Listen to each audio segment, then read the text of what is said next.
Dans un village sénégalais paisible, vivait Sira, une femme dont la beauté et la gentillesse étaient reconnues de tous. Elle était mariée à Babacar, un homme simple et dévoué qui travaillait dur pour subvenir aux besoins de sa famille. Leur vie était modeste mais heureuse, fondée sur l'amour et le respect mutuel. Un jour, un riche Européen nommé Monsieur Laurent arriva au village. Avec ses voitures luxueuses et son apparence soignée, il attira rapidement l'attention des habitants. Mais c'est Sira qui captivait son regard. Dès qu'il la vit, il fut ébloui par sa beauté et résolu de la conquérir. Monsieur Laurent commença à courtiser Sira avec des cadeaux somptueux et des promesses d'une vie opulente en Europe. D'abord, Sira, fidèle à Babacar, ignora ses avances. Elle savait que l'amour qu'elle partageait avec son mari était plus précieux que tout l'or du monde.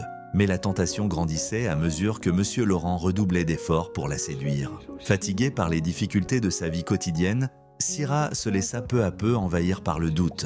La vie simple avec Babacar lui semblait de plus en plus austère face aux promesses d'une existence luxueuse. Bien qu'elle aimât profondément son mari, elle se retrouvait déchirée entre la fidélité à ses valeurs et l'attrait du confort matériel. Sans le savoir, Sira s'engageait dans un dilemme moral qui mettrait à l'épreuve son mariage et sa propre intégrité. Alors que les jours passaient, Sira se trouvait de plus en plus tiraillée entre deux mondes.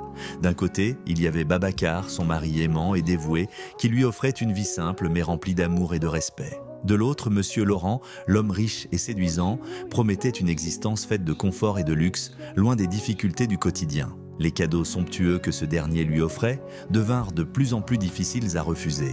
Des bijoux en or, des tissus précieux, des promesses de voyage dans des endroits exotiques. Chaque jour, la tentation s'intensifiait. Sira commençait à imaginer ce que serait sa vie si elle cédait à la proposition de Monsieur Laurent. Une vie sans soucis financiers, loin du dur labeur des champs où elle serait entourée de richesses et de privilèges.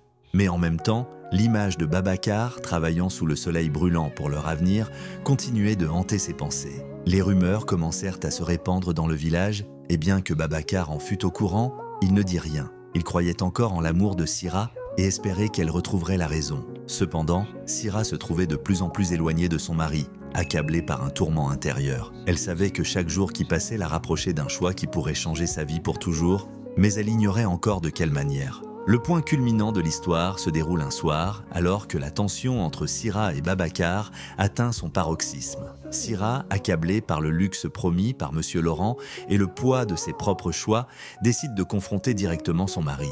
Elle se rend à leur maison, le cœur lourd, prête à révéler son dilemme et ses erreurs. Babacar, toujours fidèle et plein d'espoir malgré les rumeurs qui circulent dans le village, l'attend. L'air est chargé de la chaleur du soir et du suspense. Sira entre dans la maison, où la lumière de la lampe à huile projette des ombres dansantes sur les murs en terre battue. Elle se tient devant Babacar, le visage marqué par le tourment et les larmes. « Babacar, je t'ai trahi », commence-t-elle, sa voix brisée par la douleur. « J'ai été séduite par les promesses de Monsieur Laurent, par le luxe et la richesse qu'il m'offrait. Je me suis éloignée de toi et j'ai failli abandonner notre vie pour une illusion de bonheur. » Babacar, bien que surpris et blessé, écoute attentivement. Après un moment de silence, il prend la main de Sira et lui dit avec une calme détermination « Sira, j'ai toujours cru en toi. Nous avons construit quelque chose de précieux avec notre amour et notre travail. La véritable richesse n'est pas dans les biens matériels, mais dans notre engagement et notre fidélité l'un envers l'autre. » Sira, en entendant ces mots pleins de sagesse et de pardon, se rend compte de la profondeur de son erreur. Elle pleure, demandant pardon pour sa faiblesse. Babacar, avec une compréhension profonde, accepte ses excuses et ils se retrouvent dans une étreinte pleine de réconciliation. Leur cœur, désormais unis dans une compréhension mutuelle, marque la fin de leur épreuve et le début d'un nouveau chapitre empreint de résilience et d'amour retrouvé. Après la confrontation et les larmes, Sira et Babacar se réconcilient, leur cœur retrouvant l'harmonie. Babacar, avec sagesse et pardon, accepte les excuses de Sira, lui rappelant la véritable richesse de leur amour et de leur engagement mutuel. Ensemble, ils décident de reconstruire leur vie, réaffirmant leur dévouement l'un à l'autre. Sira, reconnaissante, Bléché promet de ne plus céder aux illusions du luxe et de chérir leur vie simple mais authentique. Leur lien se renforce, marquant le début d'un nouveau chapitre plein de résilience et de bonheur retrouvé dans leur foyer modeste et chaleureux. Dans cette histoire, Sira et Babacar découvrent que la véritable richesse réside dans l'amour et la fidélité, plutôt que dans les illusions de luxe.